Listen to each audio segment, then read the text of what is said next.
कुछ एक झूठ हमारे दिमागों में बैठा दिए जाते हैं।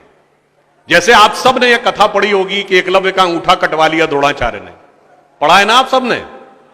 पर यह बताइए कितनों ने महाभारत में स्वयं पढ़ा है?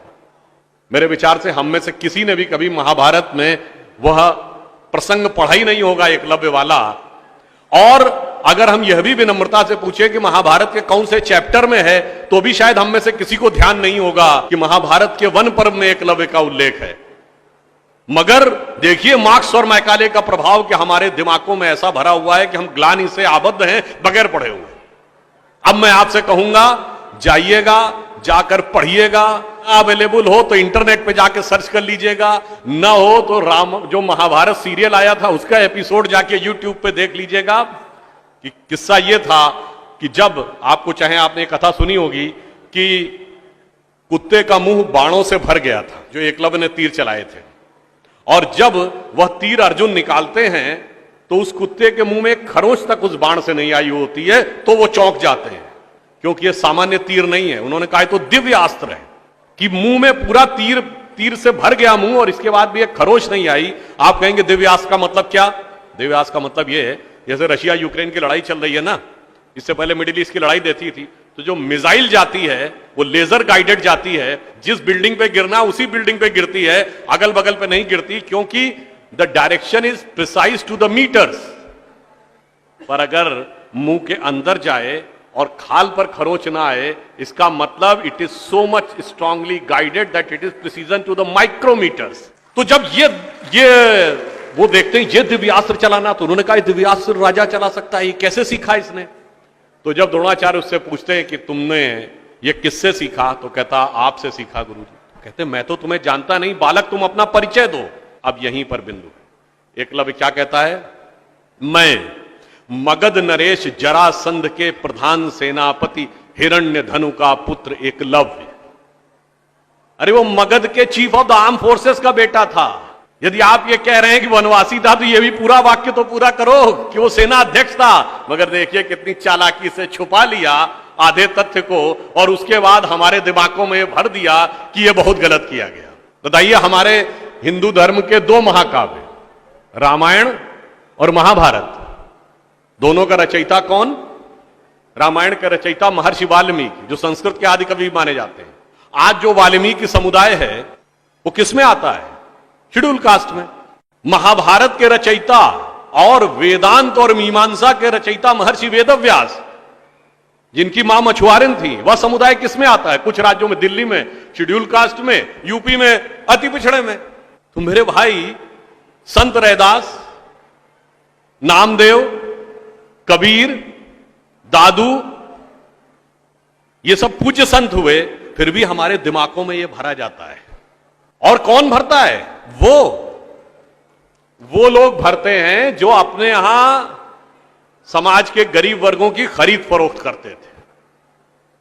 और आपको यह भी बात बता दूं, जब हम कभी अपने यहां कहते हैं फॉरेन ट्रेवलर्स ने दिखाओ क्या लिखा है, तो मैं यह बात आपसे कहता हूं, इसको भी जाके चेक कर लीजिएगा।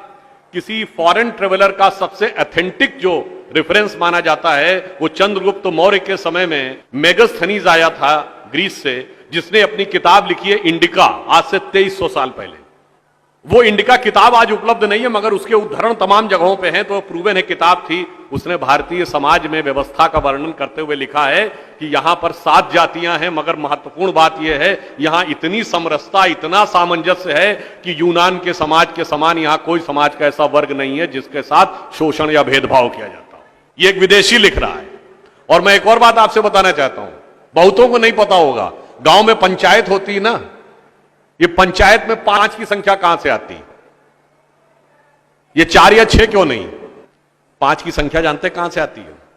4 वर्ण माने गए थे, तो किसी भी गांव में निर्णय लेना होगा तो चारों वर्णों का एक एक प्रतिनिधि होगा, और 5वां जानते कौन होगा? गांव के बाहरी क्षेत्रों में रहने वाले वो वनवासी जो प्रत्यक्ष रूप से गांव का हिस्सा नहीं है, पर हमारे निर्णय का प्रभाव उनके जीवन पर भी पड़ेगा, तो 5वां प्रतिनिधि उनका होगा। वहां से यह पंचायत का भाव आता है। और फिर मैं आपसे कहना चाहता हूं, हमारे दिमाग में एक और चीज भर दी गई कि जाति व्यवस्था हमने बनाई। आपको पता है कास्ट शब्द कहां से आया? ये कास्ट अंग्रेजी का शब्द नहीं है, ये पुर्तगीज भाषा का शब्द है। और 1931 में जो अंतिम जनगणना जाति के आधार पर उसमें 4114 जातियां हैं हिंदू समाज में, जिसमें अब 6000 बताई जाती हैं। मैं चैलेंज करके पूछता हूं, कोई दिखाओ तो किसी धर्म ग्रंथ में 6000 जातियां लिखी हो, और जहां लिखी उसमें इससे ऊंचे ये, इनके नीचे ये ऊंचा ये नीचा, कौन से धर्म ग्रंथ में लिखा है? ये माली ऊंचे की तेली ऊंचे, सुनार ऊंचे कि लोहार ऊंचे, कहां लिखा है? जानते हैं कहां लिखा है? एक British census commissioner Herbert Risley द्वारा किए गए सेंसस में हिंदू समाज को जातियों में विभाजित करके ऊपर से नीचे तक लिखा गया, और फिर वो हमारे ऊपर अध्यारोपित कर दिया गया है। हमारे दिमागों में कैसी कैसी बातें भरी जाती हैं। एक थोड़ा लिबर्टी लेते हुए यह भी कहना चाहूंगा, महिलाओं को पढ़ने का अधिकार नहीं दिया जाता था।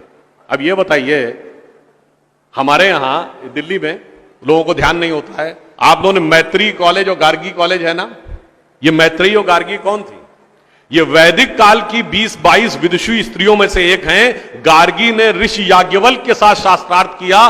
फिर मैं चैलेंज करके कहता हूं, दुनिया में कोई दूसरा धर्म संस्कृति बताइए जहां धर्म पे टिप्पणी करने का अधिकार किसी महिला को हो और किसी धर्म के ज्ञाता के साथ शास्त्रार्थ करने का अधिकार। फिर हमको समझाया जाता है कि हमारे यहां बराबरी नहीं थी।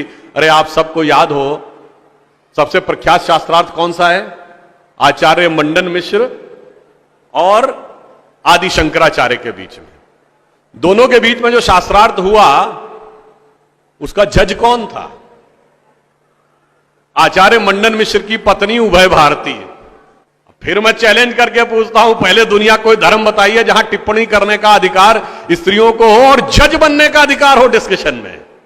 उसके बाद हमसे कहते हैं कि साहब बराबरी नहीं थी। इसलिए मैं कहना चाहता हूं कि हमारे यहां तो समाज में जिस प्रकार से एकाकार करके सबको साथ में लिया जाता था, बराबरी का तो आलम यह था, बराबरी नहीं थी, यह सच है। हमारे यहां बराबरी नहीं थी। हमारे यहां मातृशक्ति को पहले रखा जाता था। इसीलिए हम क्या बोलते हैं?